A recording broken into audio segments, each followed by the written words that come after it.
You know, I saw Michael yesterday. Oh, really? I went to the lake to get a sip of water, obviously, and he was also there. And he's like, you should come to my cave. And I'm like, come to your cave and do what? Hieroglyphics and chill? I'm not doing that again with you, Michael.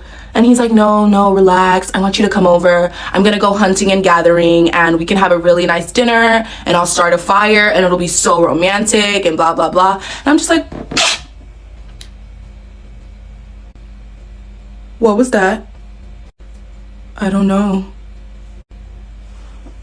What was that? I don't know.